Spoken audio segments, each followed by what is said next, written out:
All right, so picking up from where we left off at the bottom of the chart for the spiritual epochs, the winter phase, which is the civilization phase proper. As I was saying here, he characterizes it as the dawn of megalopolitan civilization. So the megalopolis now comes in.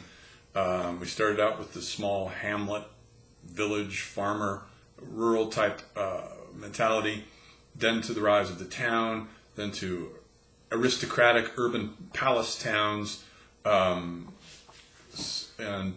now we've got the rise of big megalopolises, which are truly soulless, decadent, cut off from tradition, are characterized by an atheistic attitude of atheism, skepticism, a very shallow world outlook. It's just lost touch with all the great metaphysical archive that brought the civilization into being in the first place. And so he's got 5 phases here, 5 distinct phases for this, whereas on the other 2 charts, for the civilization phase, for the artistic phase, and the political phase, he's got 3. So this chart is a little different from the other 2. It's morphologically basically the same.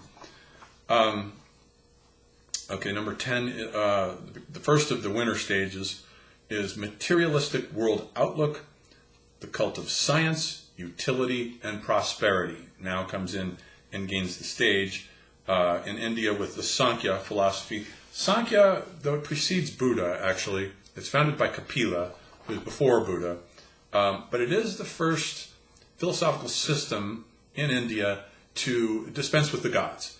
And it develops a theory of the creation of the universe based on the interaction of the 3 gunas inside the Purusha, the soul, and the 3 gunas which characterize Prakriti, or matter, and how all of that generates the world sort of all by itself, without any reference to deities. So already you're getting with the Sankhya, which I think of more as a kind of pre-Socratic equivalent, and it's sort of atheistic, metaphysical cosmology, both atheistic and metaphysical at the same time. Hindu materialism comes in with a system called the Lokayata, and then in the Hellenistic period, of course, now in Greece we have the Cynics, the Cyrenaics, and the last of the Sophists, along with Pyrrhon. And then in the Arabian we have communistic, atheistic, Epicurean seers of the Abbasid times. This is the Brotherhood of Sincerity. So this is the culture that comes after the Umayyads, after the very metaphysically inclined Umayyads, into the much more pragmatic Abbasids. And then this corresponds to our 19th century thinkers, Bentham, Comte, Darwin, Spencer, Feuerbach, and Marx. All materialists, all concerned with the greatest good of the greatest number, all concerned with solving social and economic problems, no longer working on metaphysical problems whatsoever. Phase 11, ethical social ideals of life, the epoch of unmathematical philosophy, skepsis. So now he's going to say that philosophy is characterized in this period slowly by a divorce from mathematics. Philosophers are no longer versed in mathematics, starting really with Schopenhauer, I think. They're no longer versed in mathematics, and for him mathematics is part, even though it's part of the world as nature picture, what the world has become, is nonetheless a grand metaphysical insight into a unique form world. It's sort of the skeleton, the internal anatomy, you might say, of the metaphysics, the metaphysical structure of a civilization. And once the philosopher is no longer conversant with mathematics, we're getting a different kind of philosopher now. It's not a philosopher who is formally in touch with the metaphysical form world of the civilization. So he says there's, in India, this is tendencies in Buddhist time. Not sure what that refers to. And then with the Hellenistic epoch, of course, we get Epicurus and Zeno. Very shallow thinkers, materialistic, basically. Certain movements, Islam is all he says for Islam at the time. And Epicurus really corresponds to Schopenhauer. Schopenhauer and Nietzsche, socialism, anarchism, the plays of Hebel and Wagner and Ibsen, which treat life as a problem to be solved. Schopenhauer is the first of all the great German idealists from the group of Goethe, Kant, Fichte, Schelling, and Hegel. He's the first of them not to believe in God. He does not believe in God, and his primary aim is, it's kind of like the same problem in Epicurus, how to live life. Life itself becomes a problem. He's not really working out a grand metaphysics, even though he's borrowing metaphysical scaffolding and making his point through and by means of metaphysical scaffolding, according to Spengler, but the points that he's making are points about how to live life and endure it. So he's concerned now with life is being treated as a problem. And socialism, he lumps in with this period.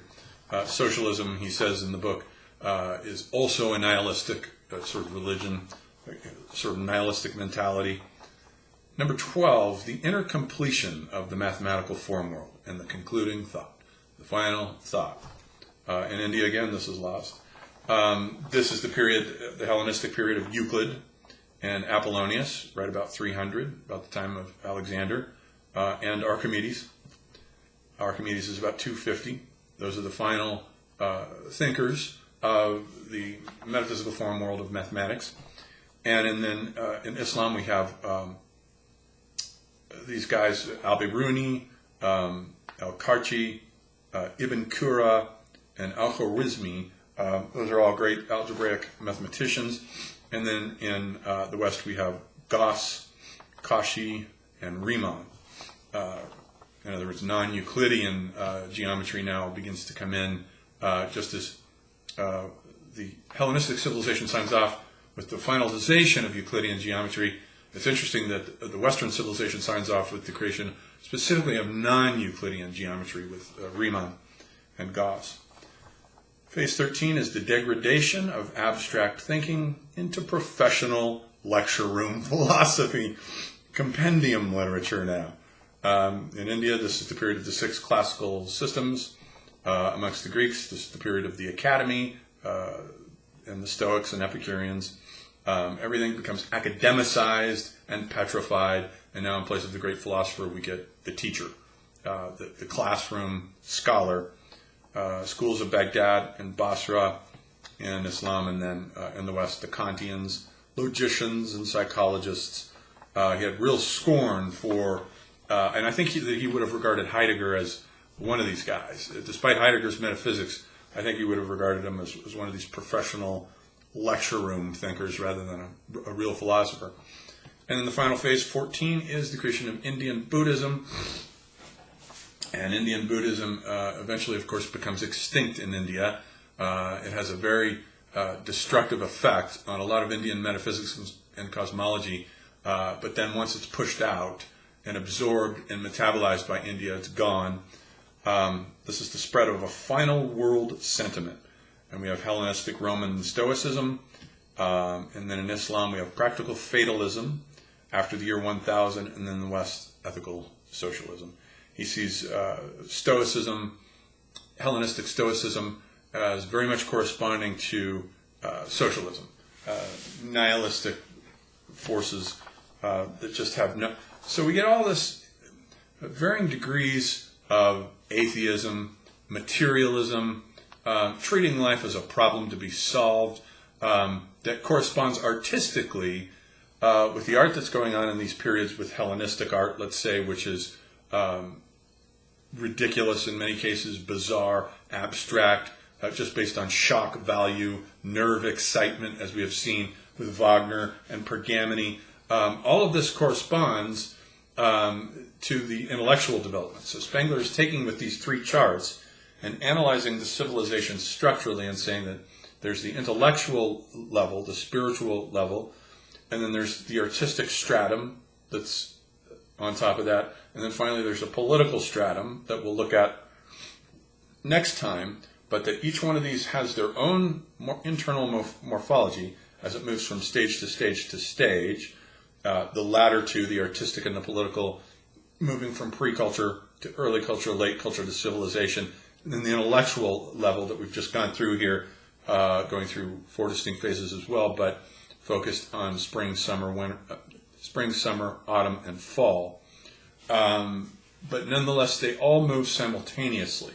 So he has an ability here, and almost a kind of shamanic X-ray vision style of peering into the internal morphological structures of these civilizations and seeing how all these transformations are going on synchronously through these three different strata, the intellectual, the artistic, and the political. Three different strata exhibiting the same kinds of symptoms for each of these four epochs. And so we'll finish there then with the contemporary intellectual epochs and look at the political epochs next time.